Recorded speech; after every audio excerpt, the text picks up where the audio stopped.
Campifè, Italie. Un supervolcan sous Naples prêt à rugir. Une nouvelle étude scientifique avancée révèle des séismes récurrents, des gonflements du sol et des poussées de gaz, menaçant un demi-million de vies. Le 5 août, un séisme de magnitude 3,8 a frappé. Une éruption ou un tsunami pourrait-il suivre?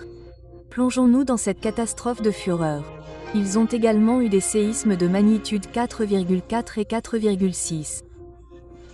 Bonjour à tous, je suis Mary de Mary Glen News. Merci beaucoup de me rejoindre. Nous sommes vendredi 8 août 2025. Je tiens à remercier tous les anges déguisés qui m'ont offert des tasses de café et qui me rejoignent sur mon compte Patreon. Vous pouvez y regarder mes vidéos gratuitement et envoyer des dons PayPal. Que Dieu vous bénisse. Science Advances rapporte le chaos de Cambrai depuis 1950 avec 19 000 séismes et un soulèvement de 3,5 mètres. Cela représenterait donc environ 3,40 mètres et des émissions de CO2 de 1600 tonnes par jour cette année. Mon dernier rapport, dans lequel j'ai signalé le séisme de magnitude 3,8 du 5 août, faisait partie d'un essaim de 93 séismes. Il a secoué Patula, fissuré les murs selon les utilisateurs d'INGV. Oui, Naples gronde, pas de blessés, mais la peur s'empare du Golfe. Le magma dégazant à 8 km de profondeur alimente la pression des fluides, provoquant des séismes et un soulèvement de 2 cm par mois. Les crises précédentes remontent à 1950, 1969 et 1982. Et ces pays ont tous connu environ 5000 séismes chacun, mais aucune éruption depuis l'éruption du Monte Novo de 1938, qui a tué 24 personnes. Une éruption de magnitude VI4 à l'avenir pourrait déclencher une vague de tsunami de 3 mètres, soit environ 2,70 mètres, et elle menace Naples, selon les experts. Ils ne vous disent pas tout ce qui se passe là-bas. Ils commencent à désespérer. Un article récent sur Earth.com explique comment arrêter un volcan avant qu'il n'entre en éruption. Une étude a trouvé la réponse.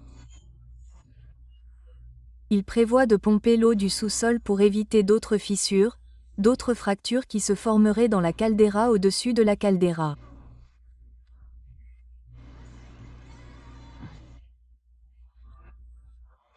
L'eau de pluie s'infiltre dans les différentes calderas de ce supervolcan qui est réchauffé par le magma qui à son tour libère des gaz et l'eau chauffée monte, ce qui provoque la formation de nouvelles fissures, ce qui facilite la remontée du magma vers la surface. Ils pensent qu'en empêchant l'eau de s'infiltrer dans le sol, ils vont empêcher les fissures de s'ouvrir et empêcher une éruption. Ils commencent à désespérer. Il y a 5 mois, il y a eu un séisme de magnitude 4,6 et ils ont signalé qu'il n'y avait eu aucun dégât ni rien de ce genre, mais il y en a eu. Ils ont en fait eu un tunnel ferroviaire ou un tunnel de bus qui s'est effondré. Et heureusement, le tremblement de terre a eu lieu au milieu de la nuit, il n'y avait donc probablement pas de service de sérologie à ce moment-là. Je n'ai certainement jamais entendu parler de l'effondrement du tunnel. Et vous? Voici un article que j'ai trouvé. Un tremblement de terre perturbe les lignes de Flynn et il a été publié le 18, je crois. Il est indiqué qu'à la suite du séisme de magnitude 4 ressenti aujourd'hui, le 18 juillet, la circulation sur les lignes de Flynn a été interrompue après une inspection technique. La ligne a été rétablie dans la matinée sur tout le parcours. Il est indiqué qu'elle était impraticable en raison du Mont Olympio. Les trains circuleront et ils donnent 2 emplacements différents. Donc ils ont manifestement modifié l'itinéraire. Oui, voyager là-bas. Un service de bus de remplacement a été organisé pour la section interrompue. Ouais. Laissez-moi retourner sur Google Earth et je vais le récupérer. Et c'était d'une magnitude de 4,4, mais il y avait une magnitude de 4,6, oui, au même endroit. Et nous avons des bâtiments au-dessus.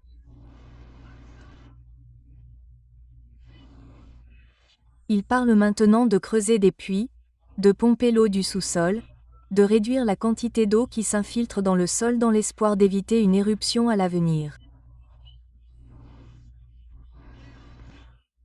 J'ai plusieurs photos pour vous et voici la zone.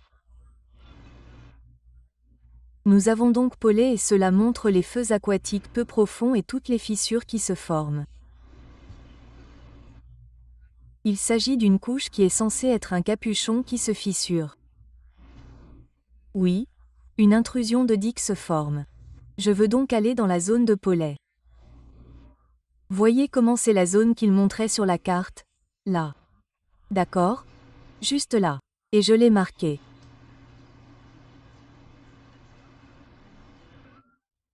J'ai une autre image ici montrant cet endroit et sulfotera. Laissez-moi l'agrandir et elle montre la chambre magmatique. Oui, il y a beaucoup d'informations qu'il ne vous donne pas. Et à gauche, j'ai la profondeur.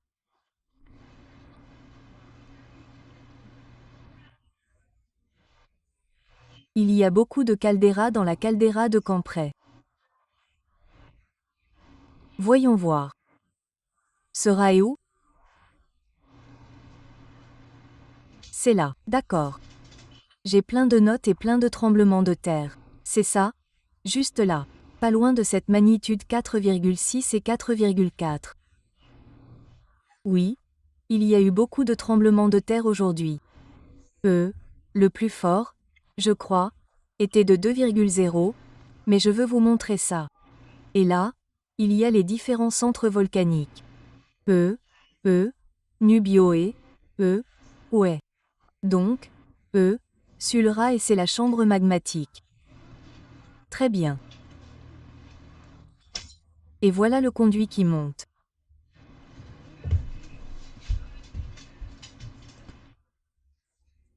Et encore une fois, tout à gauche, nous avons la profondeur de ces différentes sections.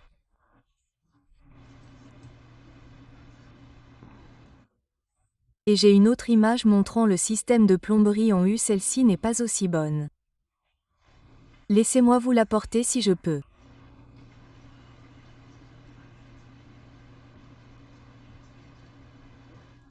Et la profondeur. Oh, et j'ai une autre image.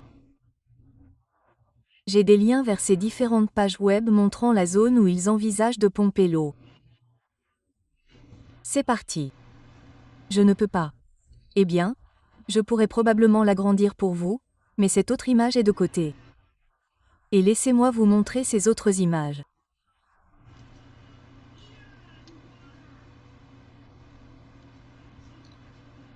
Voici une autre image avec les différentes zones, vous savez, affichées sur la carte. Et puis, bien sûr, celle-ci, qui est de côté. Et puis, une autre vue.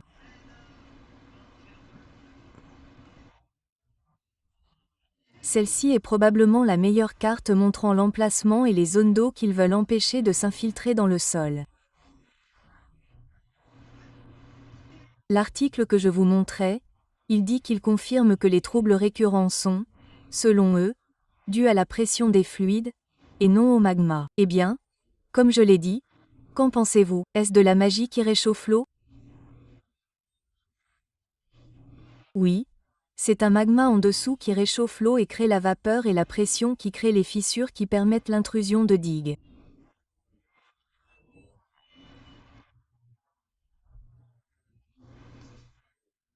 Ils pensent que réduire l'eau réduira à court terme les risques d'éruption, mais eux oui, cela met également en évidence les risques à long terme en utilisant la modélisation thermohydromécanique chimique THMC.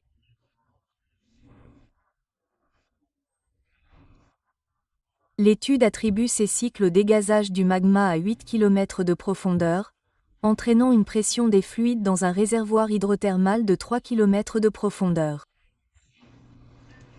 Les séismes et le soulèvement ont clairement augmenté. Entre 1950 et 1952, il y a eu un soulèvement de 0,7 m, soit 1000 séismes. Le plus important était de magnitude 3,5. Les émissions de CO2 ont atteint 1500 tonnes par jour, suivi d'un affaissement. Mais entre 1969 et 1972, il y a eu un soulèvement de 1 mètre, et non de 0,7 comme entre 1950 et 1952. Entre 1969 et 1972, il y a eu un soulèvement de 1 mètre, soit 3 pieds. Il y a eu 1200 séismes, le plus important étant de magnitude 3,7. Entre 1982 et 1984, il y a eu un soulèvement de 1,8 mètres avec 2800 séismes, le plus important étant de magnitude 4,2. Les émissions de phoques ont augmenté à 3000 tonnes par jour, ce qui a entraîné une évacuation partielle dans certaines parties du pays. Désolé pour la prononciation. Trouble actuel entre 2005 et 2025. Le soulèvement a été de 2,1 mètres 2 cm par mois, avec 150 cm depuis 2005. 19 000 séismes depuis 2021, dont celui de magnitude 4,6 le 30 juin de cette année. Et cela a fait s'effondrer la crête de Peninsula Inlet. Ouais, ils avaient, vous savez, les falaises qui se sont effondrées. Et puis le 13 mai de cette année, il y a eu un séisme de magnitude 4,4, l'état d'urgence a été déclaré, excusez-moi, et un séisme de magnitude 4,0 le 18 juillet, ce qui a endommagé le tunnel que j'ai ici, mais ils ont dit qu'il n'y avait eu aucun dégât le 5 août de cette année. Il y a à peine 3 jours, il y a eu un séisme de magnitude 3,8 au sud-est de Pua à 2,8 km de profondeur. On a estimé que l'intensité était de niveau 4 ou 5 à Naples et à Barcelone, avec des fissures mineures dans les bâtiments.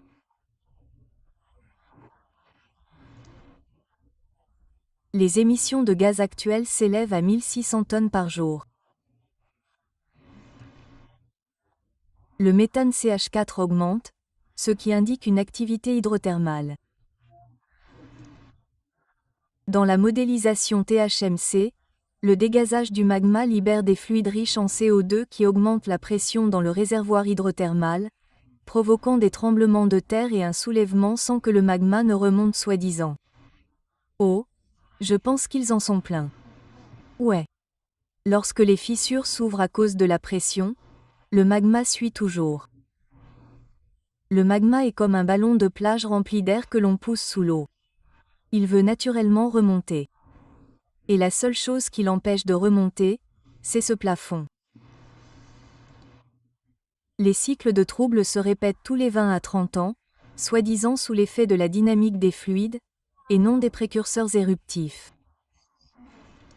Maintenant, ils disent que le risque de tsunami est ce qui suit. L'effondrement du Kodra ou un glissement de terrain sous-marin pourrait déclencher une vague de 1 à 3 mètres dans le golfe de Naples, pouvant atteindre l'Espagne et la France. La plupart des bâtiments sont des structures non renforcées. Et si elles avaient une magnitude de 5, oui, vous pouvez vous attendre à beaucoup de blessés et de dégâts. Je pense que ce projet de pompage de l'eau du sol pour soulager la pression amplifie en fait l'urgence qu'ils ressentent.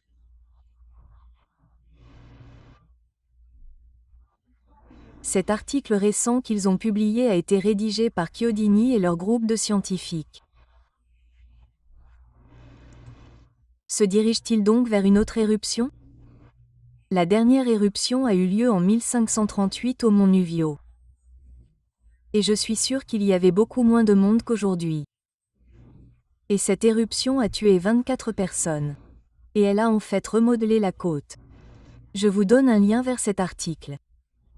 Tous les liens vers toutes les images se trouvent ci-dessous si vous y avez accès dans la section « Plus d'informations » sous cette vidéo. Le site web du gouvernement n'affiche que les magnitudes de 2 ou plus. Mais ici, nous avons tous les volcans d'aujourd'hui au moment où nous faisons cette vidéo. Vous pouvez voir que nous avons un 0,1, un autre 0,1, un 0,9, un 1,5, un 0,1, un autre 0,1, un 1,4 et un 2,0. Et puis hier, il y a eu un séisme de magnitude 1,6. La plupart des séismes d'aujourd'hui ont eu lieu dans cette zone, ici même. Et puis il y a eu un 0,1 près de la côte. C'était aussi aujourd'hui. Et je crois qu'il y en a eu environ 2 ou 3 ici dans le Golfe. Alors, qu'en pensez-vous? Pensez-vous qu'ils sentent qu'une éruption arrive et que c'est pour cela qu'ils veulent prendre cette mesure désespérée de pomper l'eau afin que les nouvelles fractures ne permettent pas au magma de remonter? Qu'en pensez-vous? Laissez vos commentaires ci-dessous. Merci beaucoup d'avoir regardé. N'hésitez pas à aimer, à partager et à vous abonner. Et je vous parlerai plus tard. Que Dieu vous bénisse tous. Au revoir.